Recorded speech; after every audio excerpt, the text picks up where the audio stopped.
So you apparently are very agoraphobic. Are you scared of heights? I don't know where you got that. I told you. You seem like you're scared of a lot of shit, man. The Deception Pass bridge, I walked underneath the railing on the Ark. If you ever have seen it, it's about 150, 200 feet over the waters going between Whidbey Island and Fidalgo Island. And I also bungee jumped off the Victoria Falls Bridge. Wow, so, what a man.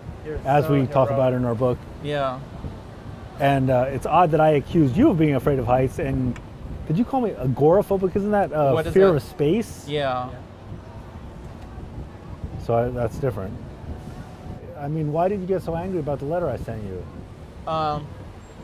Good question. I mean, I think what it was you sort of recovered. The lack of, basically, this letter that you sent out, Caleb, where you thought it was being very funny, where you sent out, I mean, it sounds conceptually interesting. You sent out an email to about 100 friends of mine in Portland, 100 people in LA, announcing our upcoming readings, and instead of it being a standard announcement, you incorporated a lot of self-incriminating email between you and me, in which I urged the standard version and you urged the more robust and playful version, so it flattered you. That was all cool, but the main thing about it was, to me, I thought we were collaborators, but instead you just ran roughshod over me. You and I had specifically agreed to send out the regular email. You specifically agreed with me, and then you kind of, it was a weird Oedipal revenge, I thought. Well, you keep bringing up Oedipal. I mean, are you my mother? Well, no. Oedipus wants to kill his father. He wants to kill his father because his father fucked his mother. You may need to reread the text, but my point is, tell me what you were thinking. It's like your default Oedipal. You knew I'd be mad about that. But because it's a surprise, it's the element of surprise versus the discussing about it and taming it. But what's the point? Like, to me, that's really interesting. To me, I'm all for surprise if we're creating a good book or a good movie. The idea of surprise in an email, like all you're doing is fucking me over. I wasn't. We basically are coming to up to this time, having an argument at Bookworm, and here, and plus tonight at the Skirball Center, we're doing a preview of our film. I thought this would be a way to get some real tension, and I knew that it would because of your reaction after I uploaded the YouTube video of you on the riding lawnmower, and you calling, you just lit into me without even thinking. Issue. It is a separate issue, but you didn't even think twice of my reactions of how I would, I mean, how unfair it was of you to like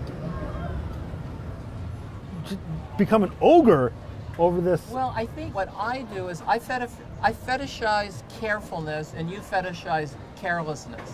Would you agree with that? That in a way, it's more real. You mock my obsessive meticulousness, and I mock your obliviousness, which you want to phrase as some kind of romantic, quixotic, robust, Hemingway-esque brilliance, and I just think is, you know, Asperger's like indifference to other people's feelings, which is it's just being an asshole, and it's just being truly oblivious to other people's feelings, in my view.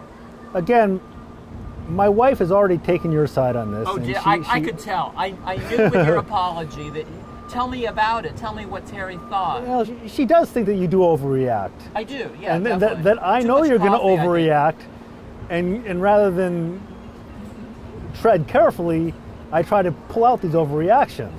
Oh, it's all terribly orchestrated, is it? Well, no, but she thinks it's more. I mean, I actually didn't think you would get as angry as you did. What's key to me is you always make a crucial misstep.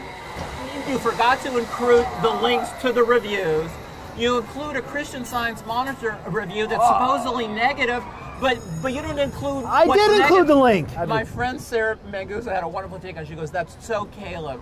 He tries to get at you, but it's totally self-sabotaging. You always have crucial mistakes." I realize I'm the sort of guy, and one time I was challenged to a fight and said, "Listen, I don't care if you beat me up 5 times as bad as I can harm you. You're going to end up harmed." I'm willing to do the self-sacrifice. I realize what do you think my whole entire artistic adventure is about? The guy ended up not wanting to mess with me, though. To me, one thing, I passed a sign today on the way at the airport to pick you up that said something like, "Calm waters don't make good sailors." And so I think in a strange way, you've made me a better sailor. I would like to think that. And I think I've made you, obviously. I mean, I've taught you everything you've ever learned about the you water. keep saying that. But, like, I thought that was like, gave me a nice feeling that, like, okay, I get mad at Caleb. He drives me crazy. He runs roughshod over my feelings. He really fucked me over on this email in which he makes himself look like some Hemingway's figure and me as some kind of schoolmarm. But I do like the idea of, he roils the waters and, he makes me up my game. So after I've given you those, I'm going to push you out of the Ferris wheel. Yeah, all right. I have a license to antagonize. Because I've granted you that license. Anything I do wrong to you will end up helping us. I know, but the thing I would ask you is Okay. when you start uploading my emails, like at that event in San Francisco, you got to be careful. Uploading emails? Anything. Oh, the one that I...